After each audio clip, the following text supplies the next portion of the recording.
Olá, pessoal. Muito boa tarde, sejam todos muito bem-vindos a mais um evento online da Abra Software. Eu sou o Reinaldo Roxo, vou fazer essa breve introdução aqui antes da gente começar. A gente tem feito bastante conteúdo online e ao vivo para os nossos clientes, com o objetivo da gente conseguir, de certo modo, trazer mais inovação, trazer mais conhecimento e apoiar nesse momento diferente que estamos vivendo. Para que você sempre fique atento ao que temos feito para os nossos clientes, siga-nos nas nossas redes sociais, o convite fica aqui na tela. Aqui estão disponíveis os QR Codes para que seja mais simples o caminho de você nos encontrar. E esse é o convite, siga-nos nas nossas redes sociais.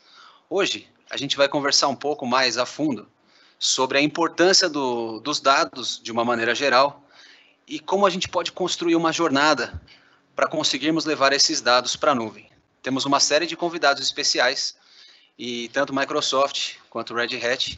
E hoje a gente vai começar o papo com o Microsoft. Eu convido aqui para conversar com a gente nesse primeiro momento o Gabriel Teixeira, e mais para frente eu volto para a gente conversar um pouco mais, pessoal. Obrigado, Gabriel. Agora é com você. Beleza. Tá, pessoal, tudo bem? Obrigado, Roxo, pela introdução. Feliz aqui de estar participando dessa live com a Abra Software, os nossos principais parceiros aqui da Microsoft. E feliz também de falar um pouquinho sobre algo que eu gosto bastante, que é sobre dados. Acho que a ideia é a gente falar um pouquinho sobre como que a gente inova com dados, como que a gente traça essa jornada para a nuvem, por que isso é importante, tá? E aí, só me apresentando rapidamente aqui, dando uma breve introdução de quem vai falar depois de mim aqui, que é o Moisés Santos. Sou o Gabriel Teixeira, sou especialista de Azure com foco em dados e inteligência artificial aqui na Microsoft. E aí, né, trabalha junto comigo aqui também o Moisés, ele vai falar aqui depois. Ele é arquiteto aqui de dados e trabalha junto aqui comigo. Acho que o objetivo nosso aqui é passar um pouquinho de como que é essa visão de dados da Microsoft, como que a gente trabalha e também fazer esse link aí, né, junto com a Red Hat, que participaram junto com a gente, beleza?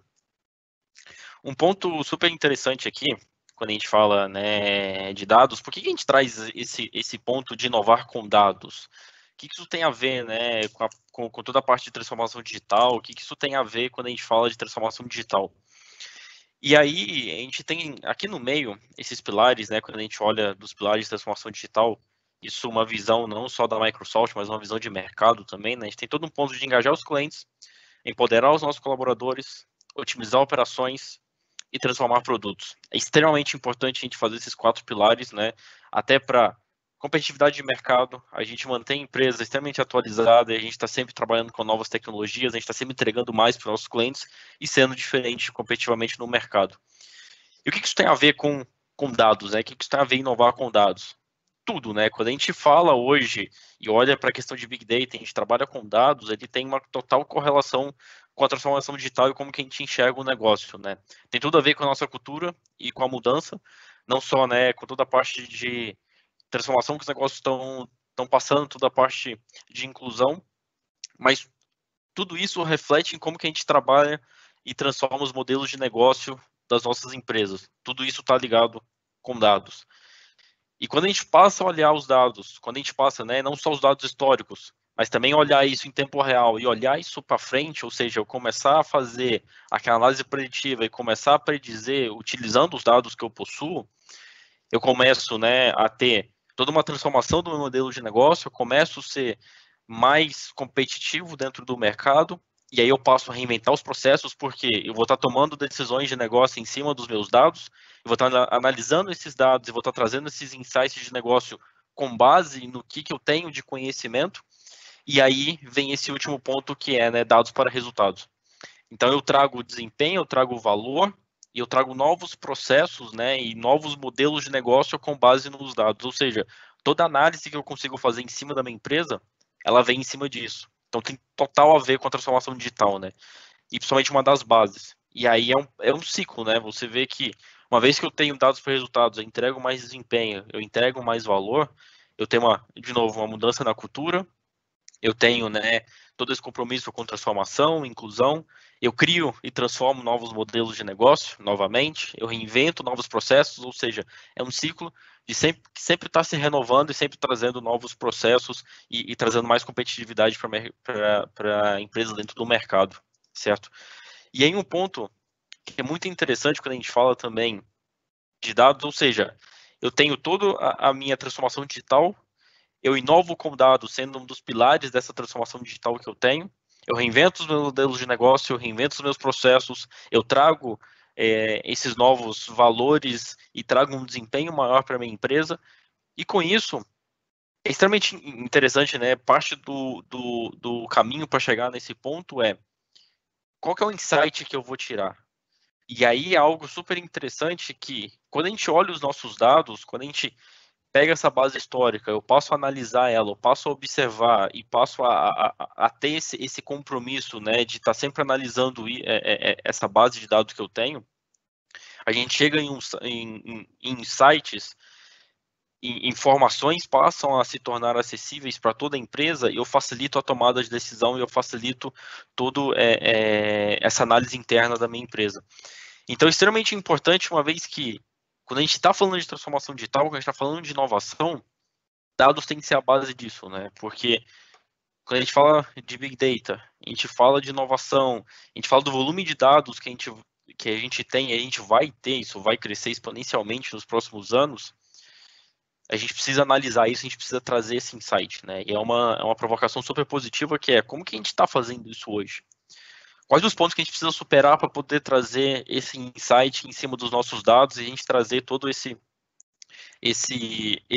novo desempenho, trazer essa mudança de processos e trazer todos esses pontos utilizando os nossos dados. E aí é super interessante que isso é uma jornada, né? A gente não consegue, de um dia para a noite, estar utilizando ali Cognitive Services, por exemplo, a gente tem o Azure Cognitive Services, a gente não consegue estar ali do dia para a noite utilizando isso, já sair aplicando modelos de machine learning, utilizando inteligência artificial, tomada de decisão automática. Só que a gente pode começar a fazer isso, ou isso é uma jornada, e de fato é uma jornada, né? A gente precisa ter uma fundação em cima disso, e cada um dessas camadas dessa jornada, elas vão acrescentando cada vez mais soluções e cada vez mais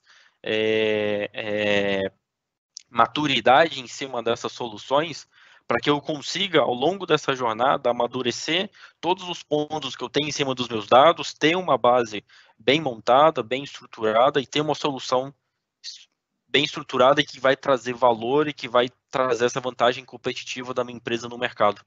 Então, né, por exemplo, quando a gente fala da fundação, é extremamente importante a gente fazer, entre aspas, o básico, né? A gente ter uma ingestão de dados bem feita, a gente ter, né, as ferramentas bem feitas para que façam isso e a gente tenha essa ingestão de dados correta. Eu tenho uma preparação e uma integração de dados e principalmente uma governança de dados.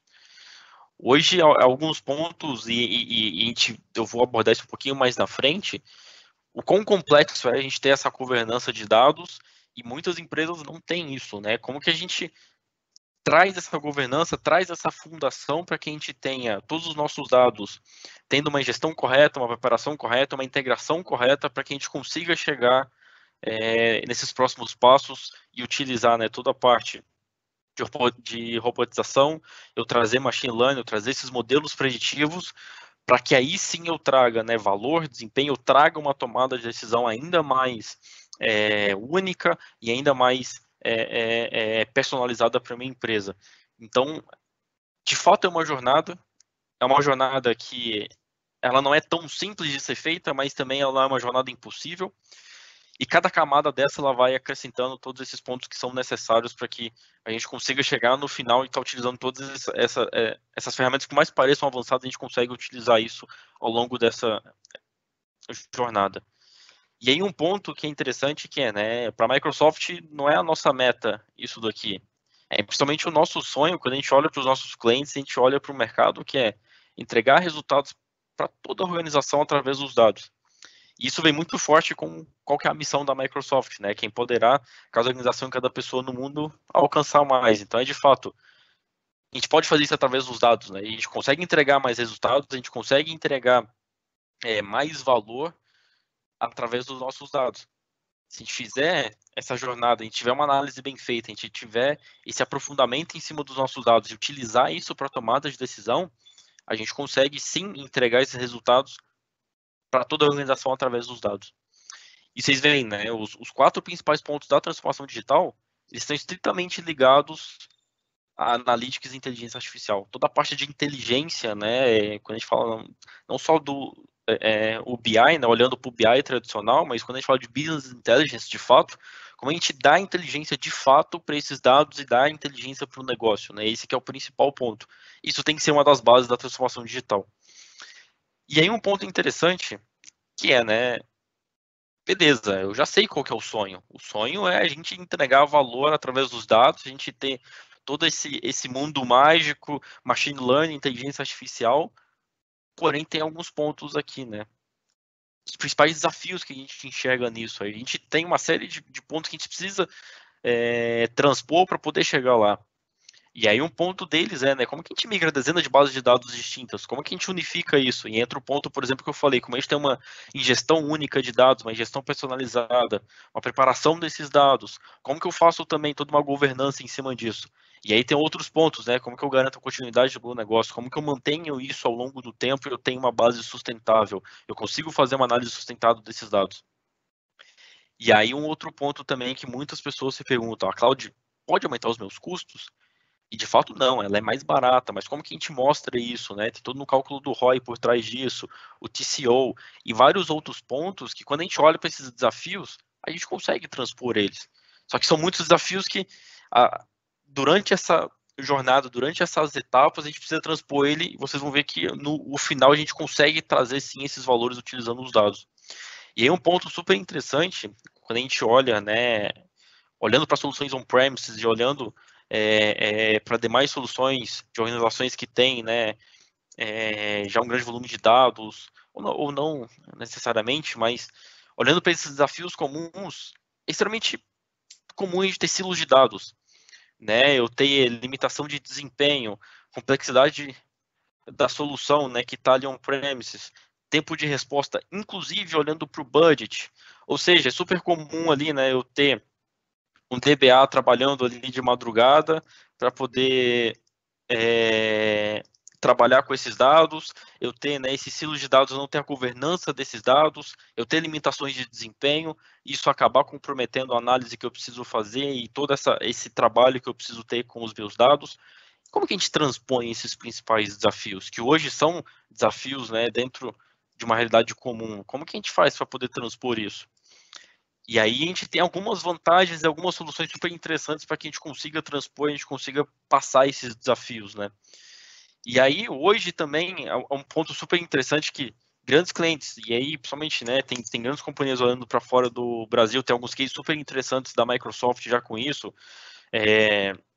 Hoje a gente fala muito de data warehouse moderno, a gente fala de análise avançada, análise em tempo real, mas eu tenho todos aqueles pontos que eu preciso sanar, né? Silos de dados, limitação de desempenho, questões de budget e outros pontos mais. Como que eu transponho tudo aquilo para que eu chegue de fato nesses casos e eu consiga, né, ter um data warehouse moderno, ter uma análise avançada de dados, ter uma análise em tempo real, usar um ponto e uma análise preditiva em cima disso.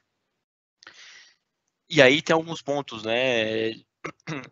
Por que os nossos clientes eles chegam nesse ponto e eles fazem essa migração de dados, né? Por que eles passam por isso? A gente tem uma série de pontos, né? Desde ameaças de segurança, desde software e hardware refresh, ou seja, a gente consegue mostrar que a nuvem é de fato mais barata, inovação em cima dessas aplicações, urgência em questões de capacidade, de desempenho.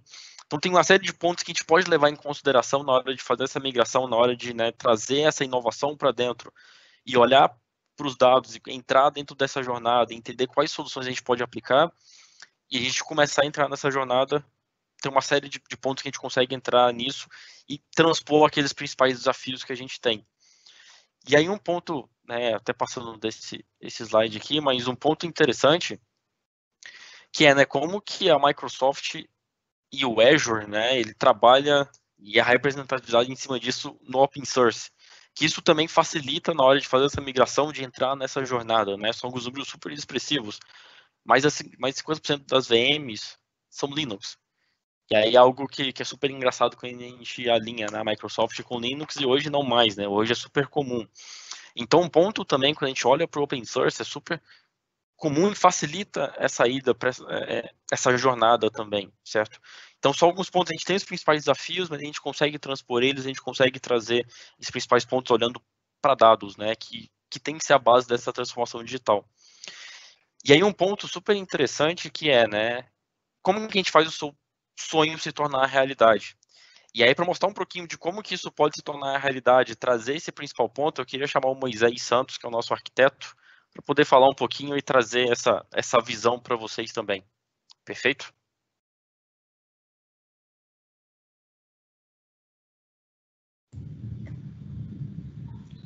Olá, pessoal, me ouvem? Escutamos bem. Que bom.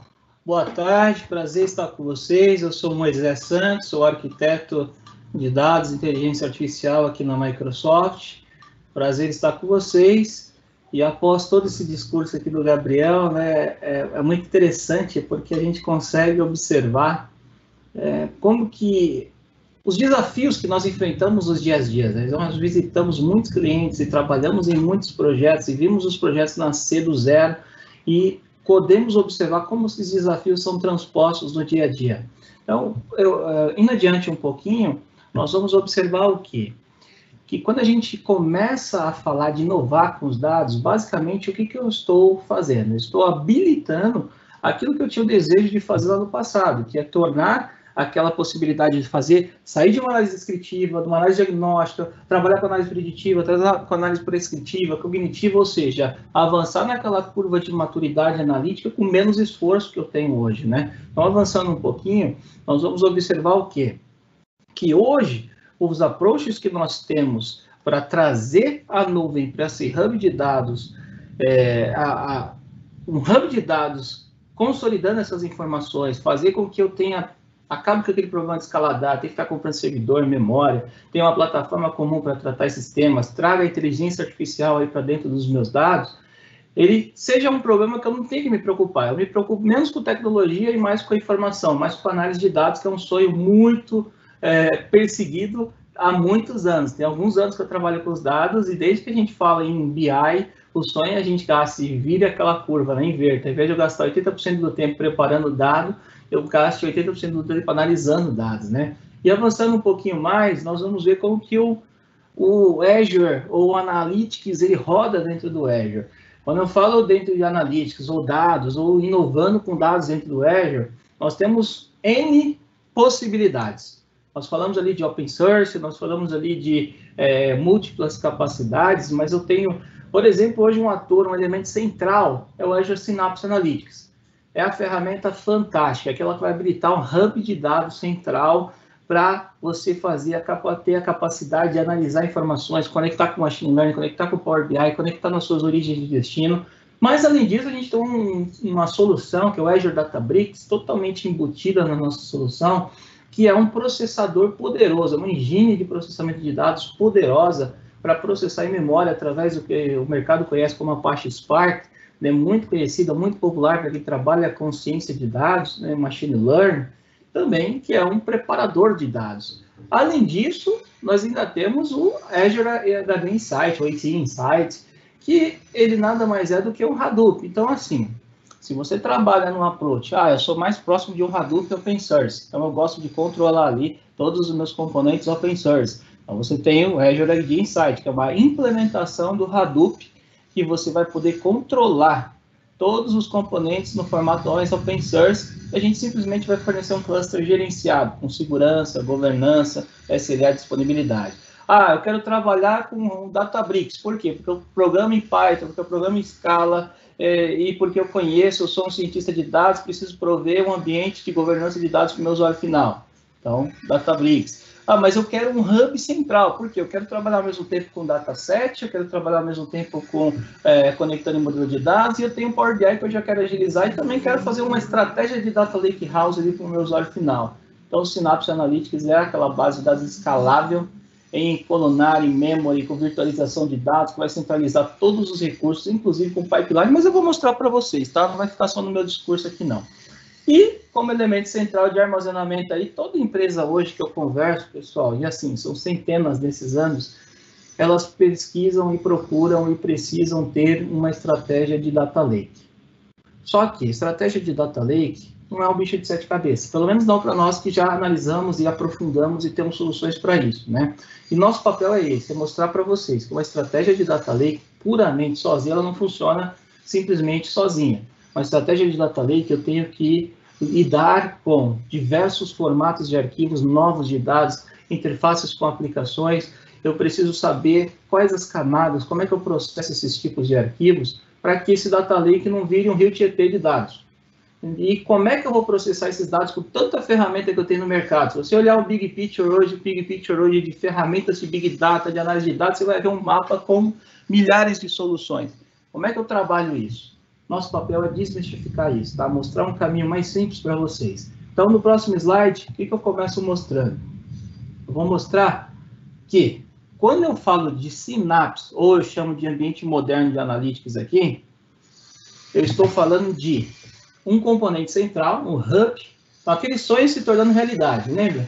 O que é isso? Eu preciso de um hub centralizado, eu não quero ficar falando de um monte de caixa, um monte de solução. Não, eu quero centralizar, simplificar as coisas. Mas se você quiser complicar, a gente também complica, tá? Tem N formas de se trabalhar. Mas se você vai começar um ambiente do zero agora, você precisa desse approach, você precisa trazer essa solução, então eu recomendo a gente analisar o quê?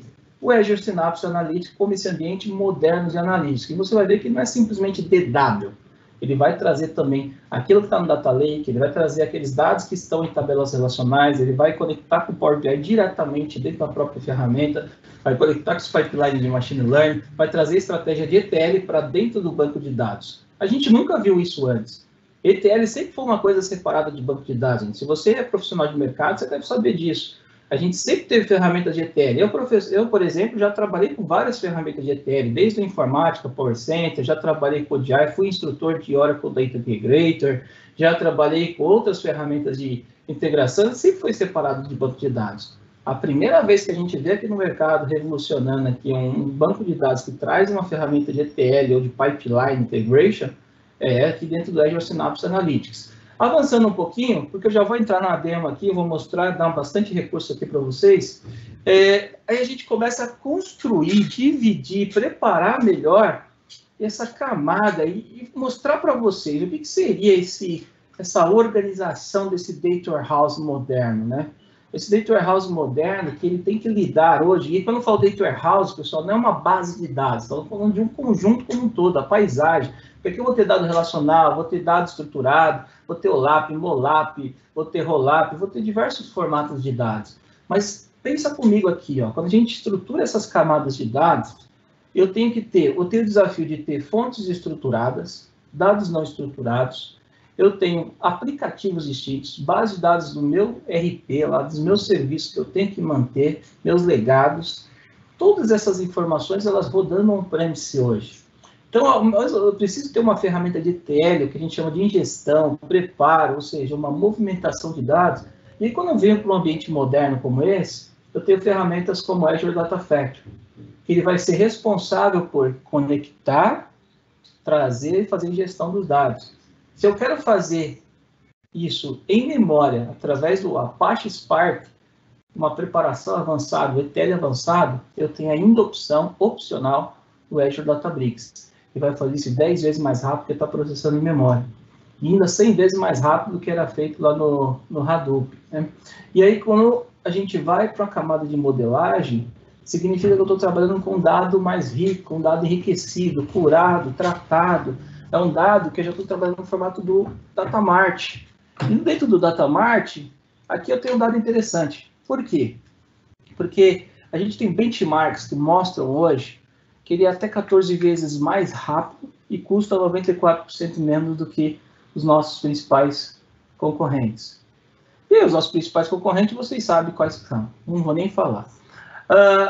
E a ferramenta mais popular, mais destacada, mais falada nos últimos anos e mais adotada, ela é hoje o Power BI.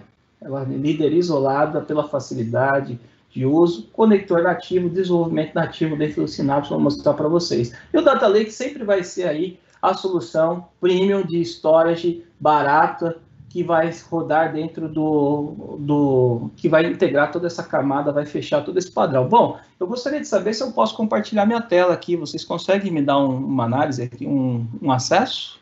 É possível? Sim, com certeza, Moisés, fique à vontade, pode compartilhar sim, que a gente compartilha ao vivo. Então, estou compartilhando minha tela aqui. Só mais um minutinho. Sinaliza, por gentileza, quando vocês visualizarem. Estamos vendo aqui, Moisés, perfeito. Excelente. Pessoal, o que nós temos aqui?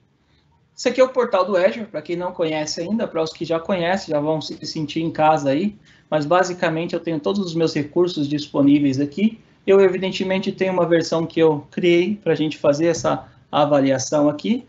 Dentro dessa avaliação, a gente clica no recurso do Synapse. Se eu tenho acesso, eu entro pelo portal, não entro direto pela URL. Por quê? Porque ele vai ter uma URL aqui, ó. Eles têm, se eu pegar essa URL e tentar conectar direto ou chamar lá pelo meu servidor, eu posso acessar de outras maneiras. Se tiver o acesso ali, ele vai poder acessar. Mas eu vou ter aqui essa URL do Workspace, que ele vai fazer a chamada. E quando ele for fazer a chamada, eu posso passar essa URL, por exemplo, para o usuário final, criar um link para as pessoas que vão fazer o acesso. Ou simplesmente, se eu sou administrador da conta, eu entro e faço a administração aqui, ó. Aqui eu vou ver coisas importantes, como, por exemplo, eu vou chamar de pools de Apache Spark, pools de SQL, e aí, tá vendo esse símbolo aqui? Aquilo que é serverless, ou seja, sem servidor, é algo que o próprio servidor do Synapse ele vai disponibilizar. Não tem máquina disponível, você não precisa saber o que está por trás. Você pode fazer select em Data Lake, pode fazer select em várias outras fontes de dados, e ele mesmo vai provisionar de maneira automática. E aquilo que é SQL Pool, é aquilo que você vai criar de máquina, como se você estivesse criando uma maquininha física lá dentro, e você vai disponibilizar configurações de acesso, validações, mas vamos para a ferramenta. Aqui começa a revolução. Por que começa a revolução? Porque dentro de um ambiente, um hub analítico, você vai ter um ambiente completo de desenvolvimento. Então, você vai ver o menu lateral, que ele vai se dividir em dados, desenvolvimento, integração, monitor, gerenciamento. Isso está disponível também em português, né? Minha máquina ela é em inglês, então ela acaba herdando as configurações da máquina. Mas o que ele vai trazer aqui? Feedback, sininho aqui que vai mostrar todas as notificações, daqui a pouco a gente vai ver alguns exemplos, os últimos lançamentos, então está sempre entrando aqui algumas soluções, algumas configurações bem legais aqui, é um produto que está crescendo, todo dia tem novidade saindo aqui, você pode entrar, todo dia tem uma novidade, troca de ambientes, dúvidas, e a parte de ingestão, a parte de exploração e análise, visualização com o Power BI, e a parte de aprendizado. A parte de aprendizado é a parte mais rica, pessoal. Vou passar muito recurso de aprendizado aqui para vocês. Os últimos recursos que vocês abriram, bem padrão Office aqui. Os recursos aqui de passo a passo para entender, para conhecer. E aí eles vão destacar os principais recursos, como, por exemplo, conexão com Machine Learning, conexão com Cosmos DB, comunidade, links diversos. Mas vamos ao que interessa aqui. Primeiro de tudo, primeiro ícone, o que é o Data? O Data, ele vai trazer informações importantes aqui. Primeiro, eu tenho Workspace e dados linkados. O que é o Workspace? O Workspace é o que eu tenho de banco de dados. Então, o que é o banco de dados? Lembra que eu falei para vocês do SQL Pool aqui fora? Aqui, ó, o SQL Pool é o servidor que eu criei. Como é que eu faço para criar um servidor de DW? Isso aqui é um servidor de DW.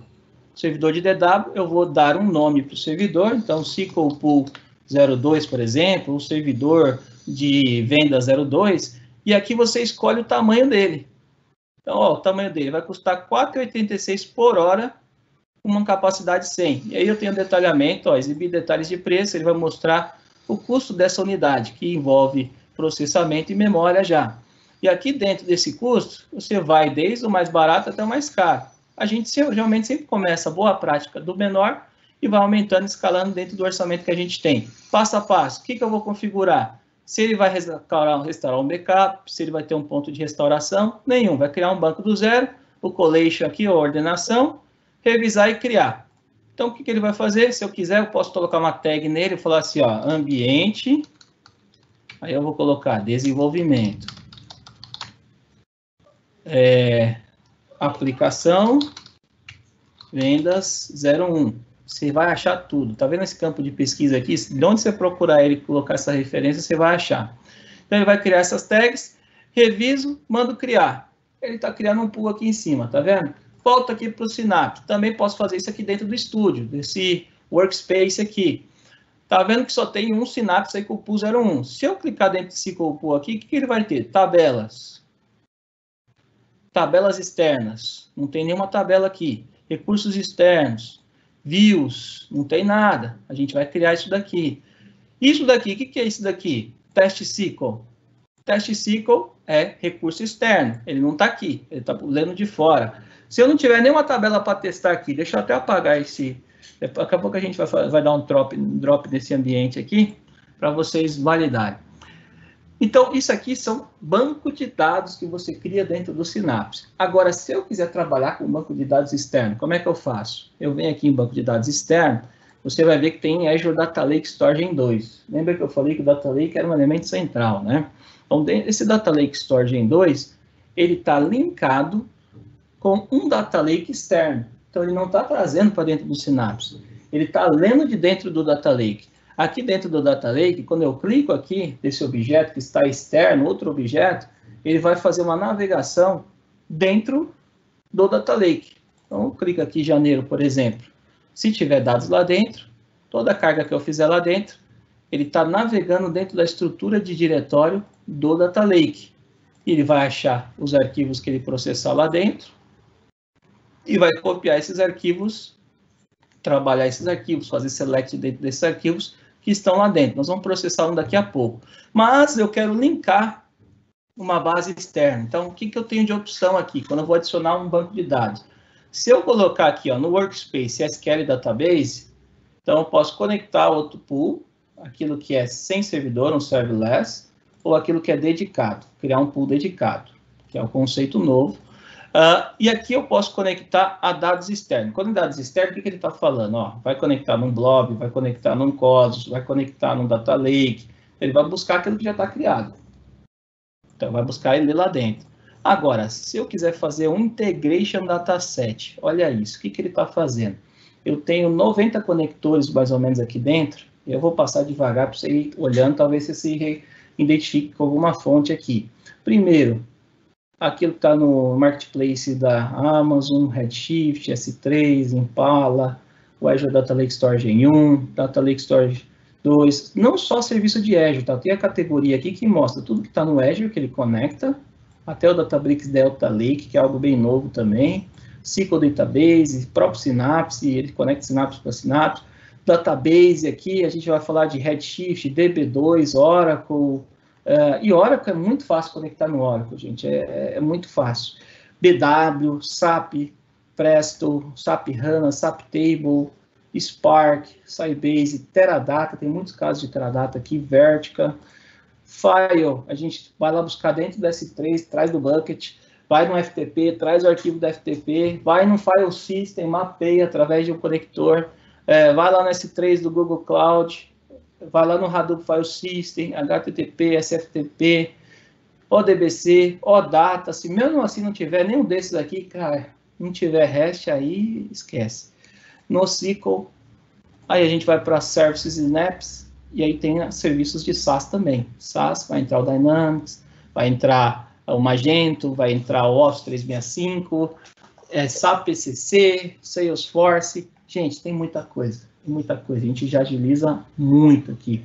E aí o processo de conexão ele é muito simples, né? Por exemplo, se eu estiver conectando num, sei lá, vamos pegar aqui um que é muito comum aqui, um Oracle, por exemplo.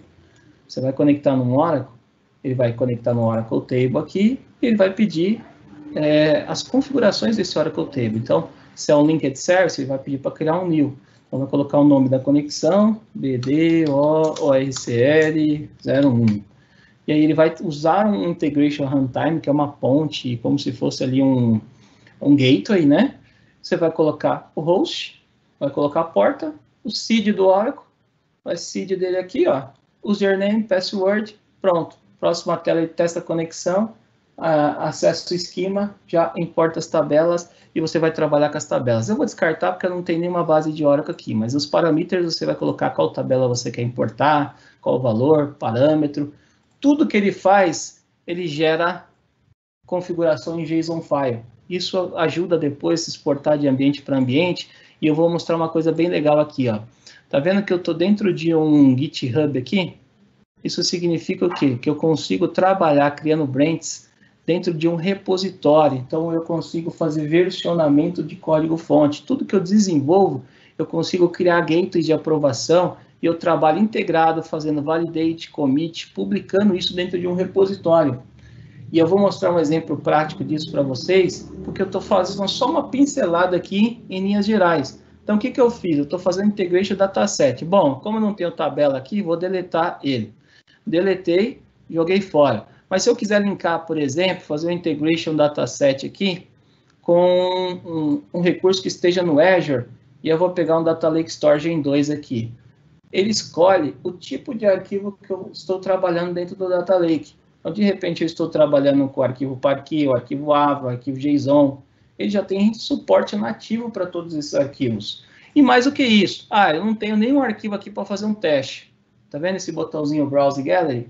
Ele tem uns Open Datas da vida para a gente trabalhar. O que são os Open Datas? Ele pega algumas bases de exemplos públicas e ele vai trazer essas bases para a gente poder treinar, para a gente poder trabalhar. Então, vamos pegar, por exemplo, aqui a base de Covid-19.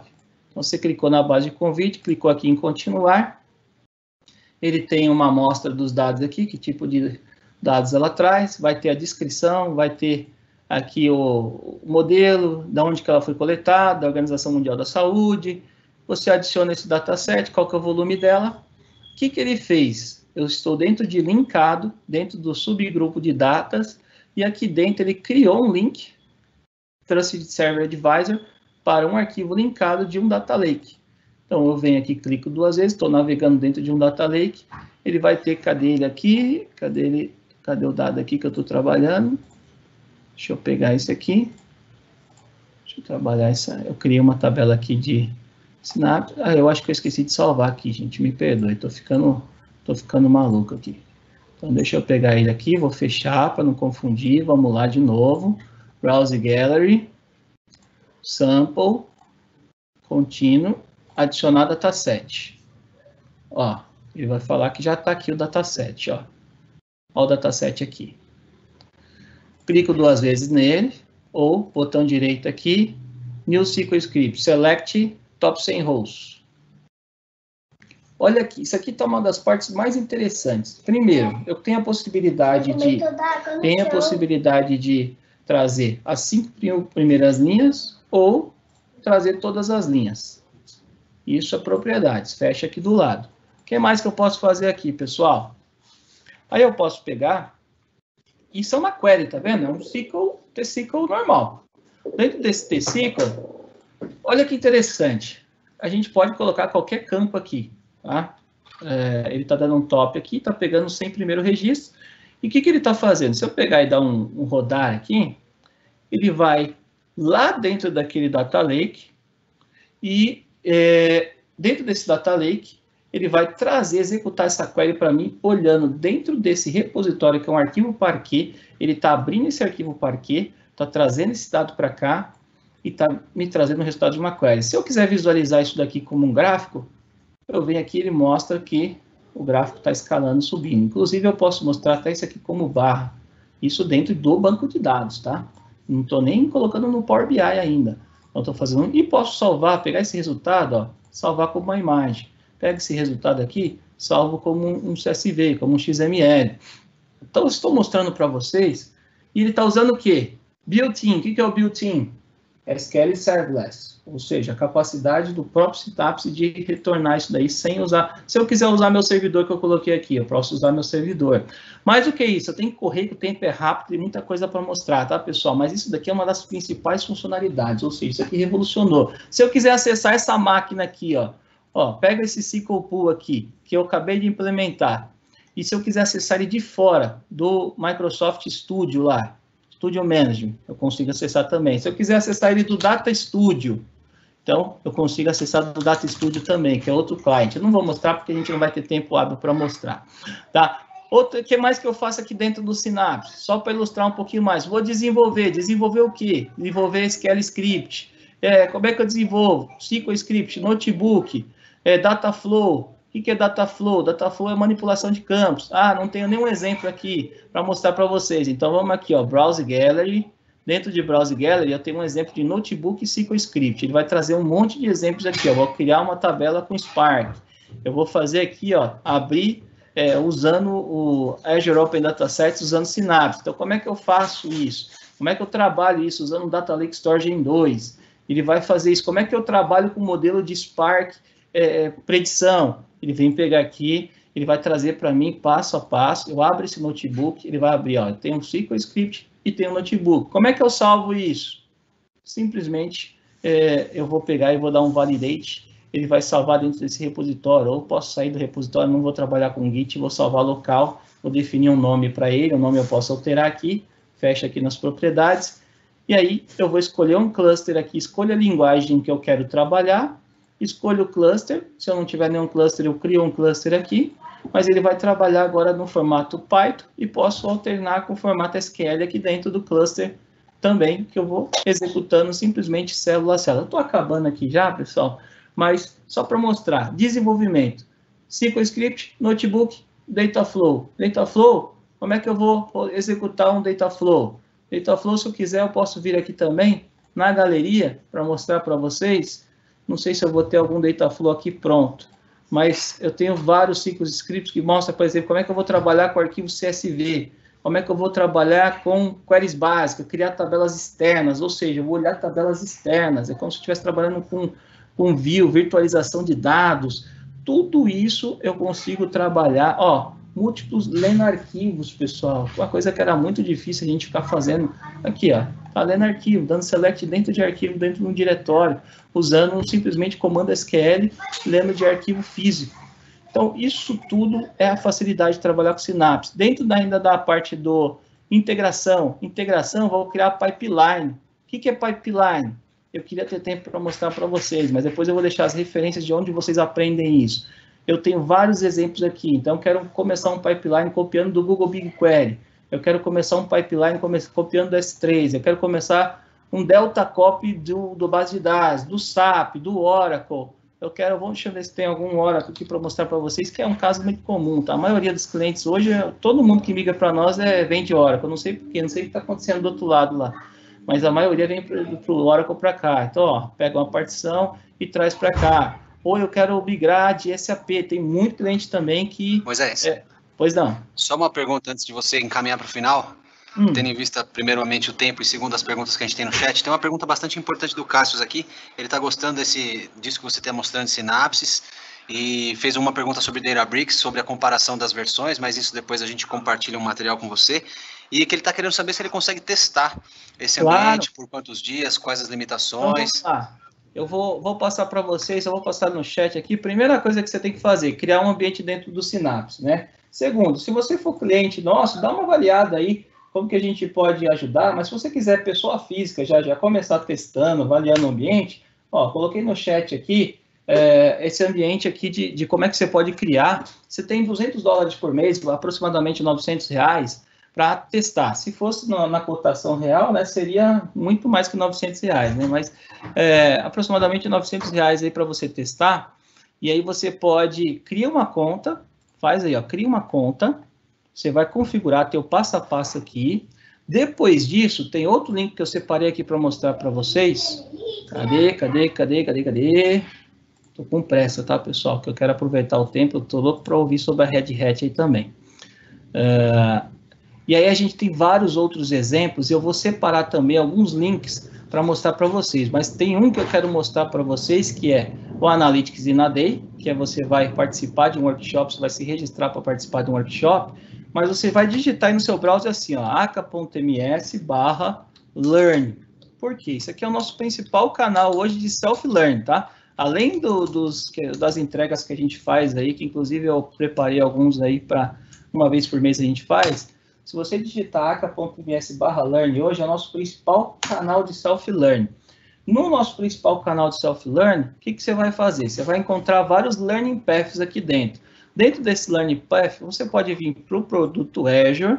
Dentro do produto Azure, e aí, ó, fica uma dica. Se você vir toda vez no rodapé aqui, você vai poder escolher o idioma. Setar o idioma, se você se dá melhor com português aqui, a maioria do conteúdo já está traduzida para português em boa qualidade. Se houver alguma coisa aí, a gente está sempre revisando. Você vai lá em produtos Azure de novo, e aí você vai procurar roteiros de aprendizado. Dentro de procurar roteiro de aprendizado, ou você pode ir por função, ou você pode ir por produto. Dentro de Azure aqui, por exemplo, você pode escolher, vamos escolher aqui, tentar achar a Synapse. Por quê? Porque tem um conteúdo muito rico, pessoal. Aqui você vai aprender e vai já começar a filtrar, para antes de alguém falar alguma coisa, você já sabe mais ou menos se te serve, se não serve, né? Então, é muito importante. Ou você pode vir por funções aqui, por exemplo, engenheiro de dados. Engenheiro de dados é o que vai concentrar essa parte do Synapse. E aí vai ter um roteiro preparado. Legal, Moisés. Obrigado por mostrar para a gente o Learn, por compartilhar esse link. O Cássio disse que não está conseguindo ver o chat, mas provavelmente a gente promove esse conteúdo para lá. E Synapse, como o Moisés disse, é a principal tecnologia hoje mais revolucionária que a gente tem para inovar com dados de uma maneira mais simples. Lógico que precisa de um pouquinho de conhecimento, para isso o Learn. Então eu vou deixar o meu agradecimento aqui ao Moisés. A gente precisa avançar para o Red Hat agora.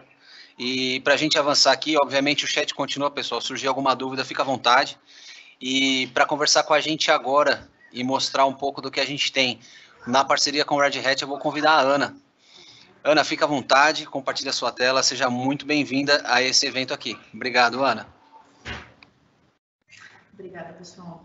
Deixa eu só compartilhar minha tela com vocês. Vocês podem confirmar para mim se está todo mundo conseguindo ver meus slides?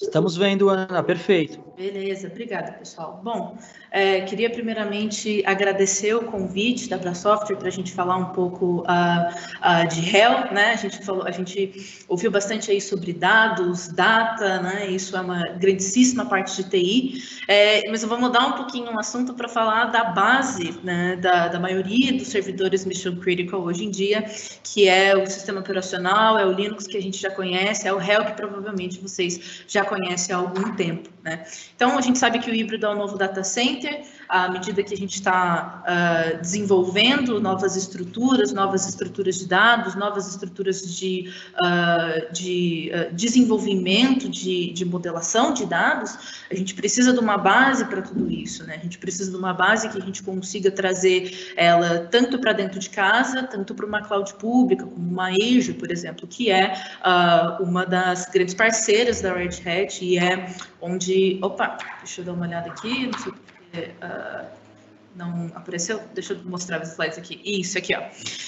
A Red Hat, com a parceria com a Microsoft, nós temos alguns itens no Marketplace da Azure, né? Nós temos aqui o Red Hat Enterprise Linux para dentro da Azure, então é um empacotamento do Hell para rodar em cloud, para rodar em cima da Azure, com o suporte integrado junto com a Microsoft, com o Hell, né? Nós temos também aí a oferta para Red Hat OpenShift Container Platform também em cima da Azure. Acredito que vocês também já ouviram falar um pouco sobre essa plataforma, a plataforma da Red Hat para containers, né?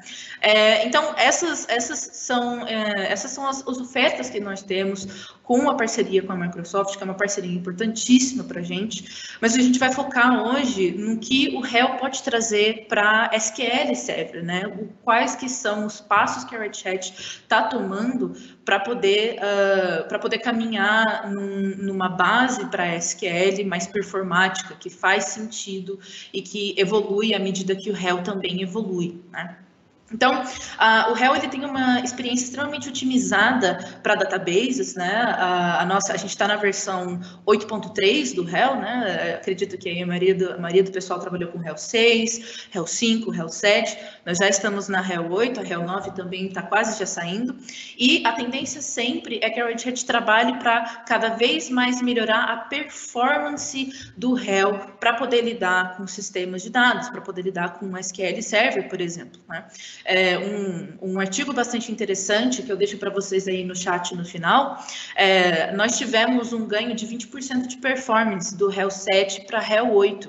Então, a engenharia ela está constantemente trabalhando para conseguir afinar ainda mais a integração, tanto da base, né, que é o sistema operacional, com o workload de dados que você vai colocar em cima dela.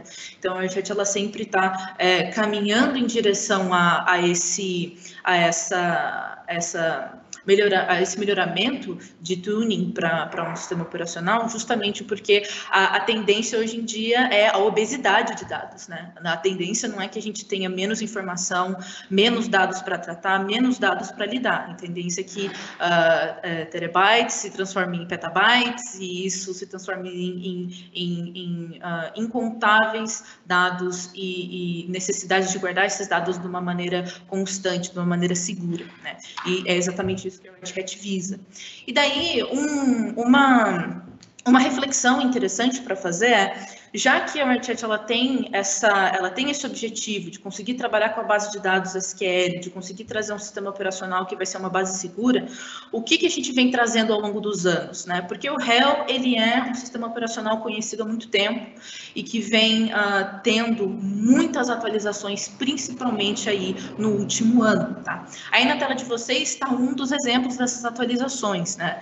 A gente teve várias atualizações de pacote, né? Mas se a gente focar nas maiores e nas mais aparentes, a gente tem, primeiro de tudo, a Web Console do RHEL, que agora é o poder que você tem ao rodar o RHEL de ter uma visualização com uma interface baseada em navegador.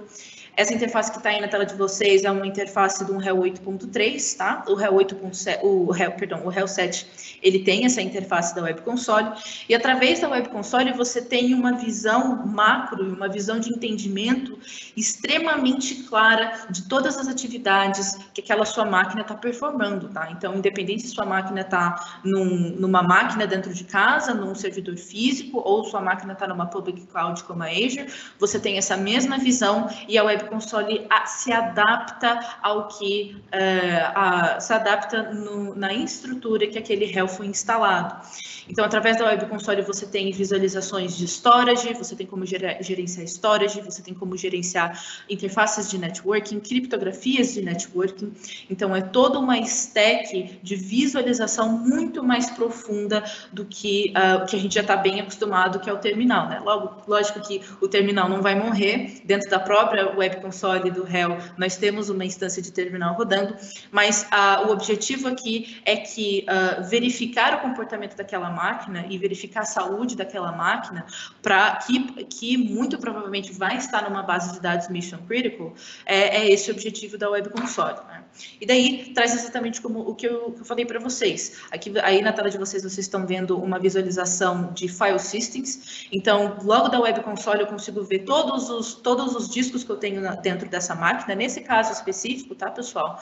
Nesse print específico que vocês estão vendo a minha máquina de trabalho, que é um notebook. Mas se a gente pudesse refletir aí numa máquina que tem vários discos na barriga, 5 ou 6 discos na barriga, vocês conseguiriam não só visualizar esses storages, visualizar a quantidade de storage que você tem rodando nesse RHEL, mas também fazer configurações desse storage, criar configurações de RAID, criar configurações de VDO, tudo através da Web Console, né? A gente entende, de novo, que o terminal é o que todo mundo usa, né? Todo mundo que mexe com o Linux há muito tempo está super acostumado com terminal, mas o pensamento agora é simplificar o acesso, né? Para a gente pensar aí que quando a gente está no nível Enterprise, quando a gente está no nível de Mission Critical, e sobretudo quando a gente está no nível que tem muita pressão e você precisa verificar esses componentes o mais rápido possível, a Web Console traz uma visão extremamente consolidada de tudo o que tem dentro daquela máquina e dentro daquele sistema operacional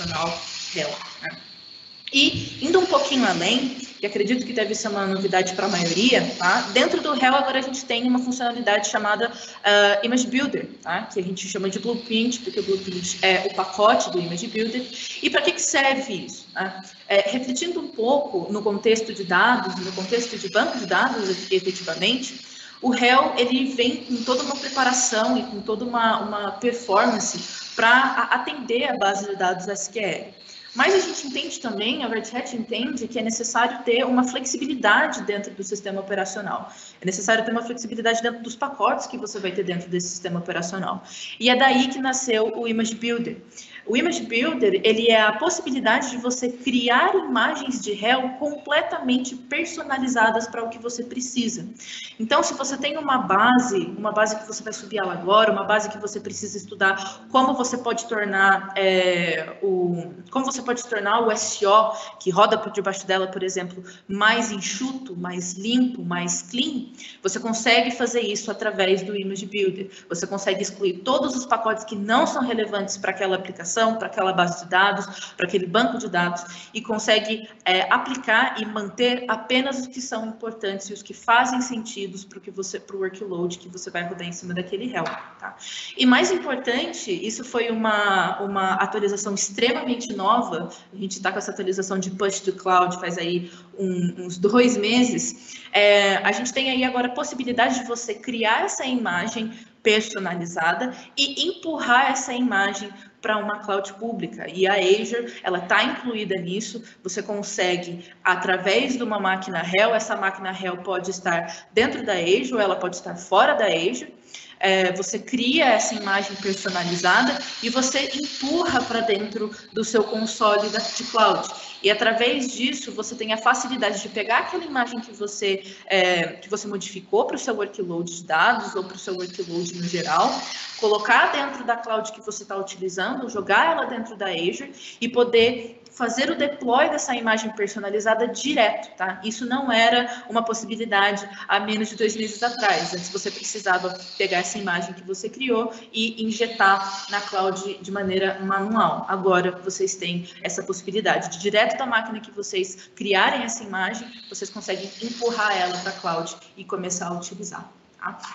Então, a Web Console, ela traz todas essas visualizações, que são visualizações do puro da máquina, né? De storage, de serviços, da base de pacotes que você vai ter dentro daquele réu, mas é necessário ir além, né? Quando a gente pensa em Mission Critical, principalmente dados, né? Porque dados a gente está pensando em informações que são extremamente sensíveis, informações que não podem ser perdidas e informações que precisam estar em bases sólidas, que precisam estar em bases que a gente tem certeza que a gente tem todo o controle por cima dessa base, né? E é por isso que a Red Hat precisa ir além, e a gente foi além, né? O Red Hat Insights, ele é uma ferramenta de análise preditiva do ambiente, tá? Como assim?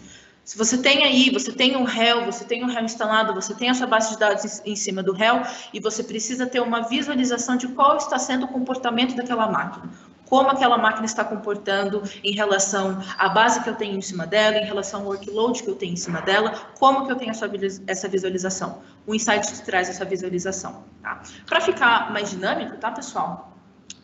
Eu vou mostrar para vocês direto o console do Insights, tá? Isso aqui que está na tela de vocês é o console dessa ferramenta, tá?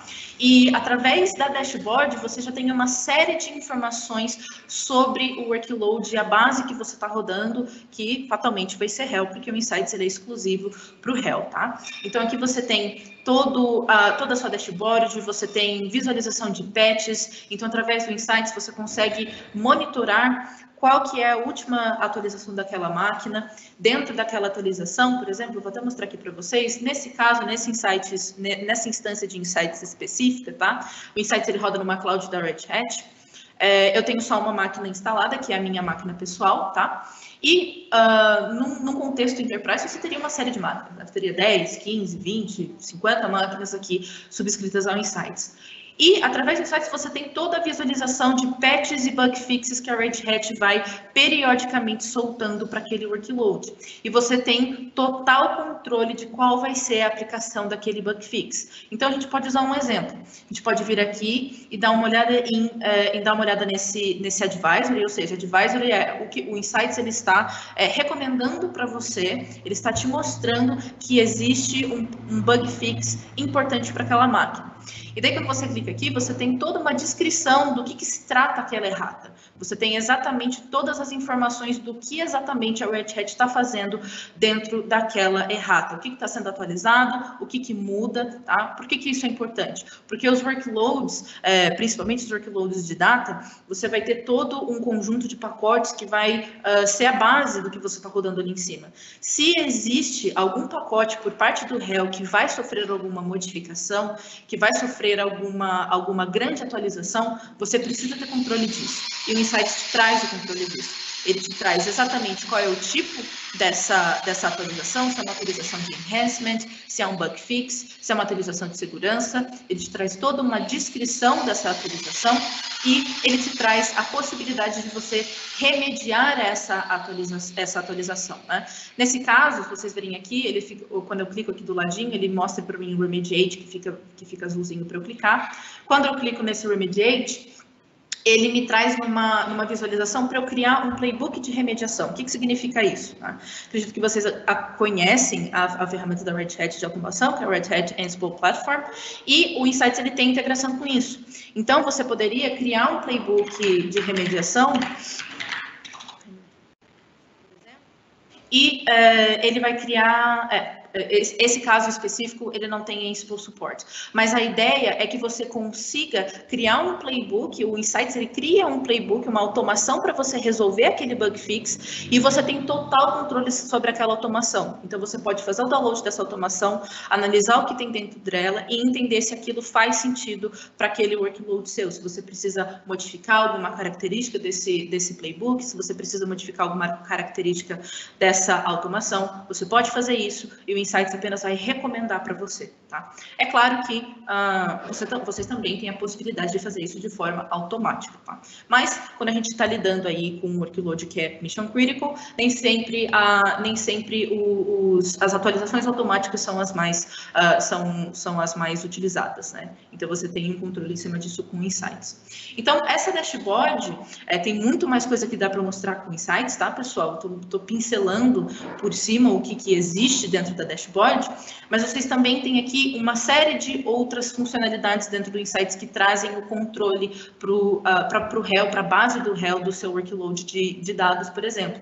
Então, você tem como criar políticas. Então, se você tem aquela máquina que está rodando aquele workload específico, você cria uma política específica para toda vez que aquela política for quebrada dentro daquela máquina, o Insights vai te avisar. Essa política pode envolver atualizações de kernel, pode envolver atualizações de pacote, pode envolver versão do SO, tudo isso o Insights te traz, você não precisa fiscalizar isso à mão. E, sobretudo, o Insights também pode te mandar um e-mail mostrando exatamente quais máquinas estão passando por aquela atualização e qual o cuidado que você precisa tomar ao tomar a iniciativa de resolver aquela atualização, atualizar aquele pacote e qualquer coisa do gênero, tá? Então, o Insights, ele traz muito mais coisas. Ele traz questões de compliance, ele traz questões de patch, de drift analysis. Drift analysis é basicamente o poder que você tem de comparar baselines de máquinas. Então, se você tem uma máquina rodando num servidor físico e uma máquina rodando na cloud, você consegue criar uma baseline e comparar esses dois workloads, comparar qual que está sendo a performance dessas duas máquinas. O Insights, ele traz tudo isso para você, tá?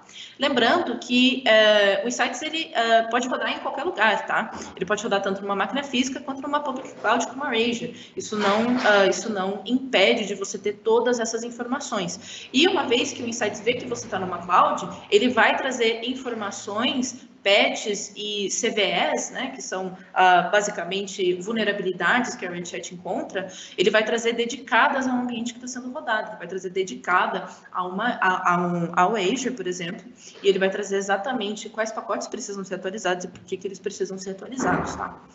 Vale lembrar, pessoal, que o Insights, ele é uma ferramenta completamente gratuita. Então, quando você adquire o réu do Marketplace da Azure ou uma subscrição de réu tradicional, você recebe o Insights sem nenhum custo adicional. Então, é uma ferramenta que traz dentro da subscrição da Red Hat, que adiciona o valor para a subscrição da Red Hat, e você tem toda a autonomia de lidar com o seu ambiente através do Insights, tá? Só mais um detalhe que eu gostaria de mostrar para vocês também é o Subscription Watch, tá? Subscription Watch também é uma atualização nova, ele chegou aí faz pouquíssimo tempo, e ele é a visualização que a Red Hat traz para você controlar suas subscrições, tá? Então, você tem a visualização das suas subscrições como um todo, Public Cloud, Private Cloud, virtualizado, tá? E você consegue ter uma visualização de qual que está sendo o socket usage, então se você precisa ter uma visão macro de o que está sendo usado, o que está sendo utilizado dentro do seu, dentro da threshold de subscrições que você tem, o Subscription Watch vai trazer isso para você da mesma maneira que vocês estão vendo aqui. Então, poderia, por exemplo, tirar Physical Rel, Virtualization Rel e dar uma visualizada aqui na Public Cloud. Eu, pessoalmente, não tenho nada rodando numa Public Cloud, mas num contexto tradicional, você teria aqui uma linha demonstrando exatamente o que está rodando, quantos sockets isso está consumindo, e você consegue dar uma controlada através do Subscription Watch, tá, pessoal? Algumas adições, que daí é mais algumas adições a título de curiosidade, tá? Tudo que eu estou mostrando para vocês aqui do Insights, vocês podem testar de maneira independente, tá? Então, se vocês quiserem estudar, entender como que o réu se comporta em workloads de dados em relação ao Insights, quais informações o Insights traz, dentro do site da Red Hat Developer, vocês conseguem pegar uma subscrição de graça, era uma trial de 30 dias, qualquer pessoa pode pegar. Vocês podem fazer o download disso e estudar um pouco Insights, entender como que ele se comporta, lidando com data workloads, lidando com workloads pesados de data encryption, por exemplo. Então, tem toda essa possibilidade, caso vocês queiram testar e experimentar um pouco aí do que o Insights pode trazer para vocês, tá? Acredito que o que eu tinha para trazer para vocês hoje é isso, tá, pessoal? Mais uma vez, eu agradeço muito o convite da Brasoftware e essa parceria da Microsoft, que é extremamente importante para a Red Hat, e eu fico à disposição, caso vocês tenham alguma dúvida, ou também disponibilizo para vocês o meu e-mail, caso vocês queiram perguntar alguma coisa do réu, perguntar qual que é perguntar em mais detalhes, né, a relação do réu com o SQL, eu fico à disposição de vocês. Mais uma vez, muito obrigada, pessoal. Legal, Ana, obrigado. Nós que agradecemos a sua presença aqui, a gente está super fechado. Muito obrigado pelo conteúdo. Só antes da gente finalizar, temos uma pergunta aqui que a gente precisa muito da sua presença para responder. Claro. Bacana, Reinaldo. Primeiro, parabéns, Ana Basso, Gabriel Teixeira e o Moisés Santos da Microsoft. Parabéns pelo excelente evento, excelente conteúdo, muito rico. Mais uma vez mostrando o quanto a Microsoft e a Red Hat saem na frente e ficam muito mais fortes ainda trabalhando integrados. Ana, eu tenho aqui uma pergunta. Aqui do Marcílio. Eu sei que a gente já estourou o nosso tempo, mas queria muito dividir com vocês. Obrigado, Marcílio, pela pergunta. Ele quer saber o seguinte: como funciona a implementação do Insights em cima das estruturas do SQL? Obrigado pela pergunta, Marcílio. Obrigada. Putz, o Insights é uma coisa, eu sou um pouco suspeita, né? Porque eu pessoalmente gosto muito dos produtos da Red Hat como um todo, apesar de eu ser um pouco suspeita nisso. O Insights ele é uma ferramenta extremamente simples de trabalhar, principalmente em workloads SQL. Então, se você quer testar isso, você tem, por exemplo, um workload de SQL já rodando, seja no ambiente de teste, num ambiente aí, seguro, né? Porque a gente não quer fazer mudanças em ambiente mission critical, claro. O Insights, ele é vagamente um serviço. Você vai literalmente dentro do terminal da máquina, você vai escrever o comando, eu posso até... eu sei que a gente está com o tempo apertado, mas eu prometo que é rapidinho. Dentro da própria visualização que eu estava mostrando para vocês do Insights, que fica dentro da cloud da Red Hat, nós temos aqui essa abinha de Register Systems. Por lá, você tem um guia que a própria Red Hat criou. Por exemplo, a gente está pensando aqui em Azure, a gente pode clicar em Public Cloud Estou assumindo aí que você está usando, por exemplo, um HEL 8, e ele vai te passar exatamente como fazer o Insights funcionar em cima de um HEL deployado em Public Cloud. Então, é literalmente só esse comandinho. O Insights pega todas as informações relevantes, tá? O Insights não pega usuário, não pega senha, não pega token, tá? O Insights, ele só pega informações de comportamento da máquina, informações de comportamento do workload, e simplesmente com esse comando você tem o Insights, você tem a máquina registrada no dashboard do Insights e você já consegue ter uma visualização do que está rodando, o que precisa atualizar, quais pacotes, por exemplo, de uma SQL, por exemplo, você precisa atualizar. É apenas isso. É um serviço muito leve. Você roda esse comando, ele vai pegar todas essas informações, jogar na cloud da Red Hat e você tem toda a visualização que eu mostrei para vocês aqui hoje. É bem simples assim. Legal, Ana. Mais uma vez, obrigado. Eu gostaria de agradecer não só novamente o Gabriel, o Moisés, a Ana, bem como a todos vocês que ficaram conosco aqui até o final. Em nome de todo mundo aqui eu agradeço. Parabéns aos nossos palestrantes. Obrigado a vocês, nossos clientes e parceiros que ficaram aqui até o final. E é isso, pessoal. Qualquer dúvida a mais que vocês tiverem, basta direcionar ao nosso e-mail da Brasoftware, Fale Conosco. Mais uma vez o lembrete de nos seguir aqui nas nossas redes sociais. Tenham uma excelente tarde a todos, um excelente resto de semana e até a próxima. Muito obrigado.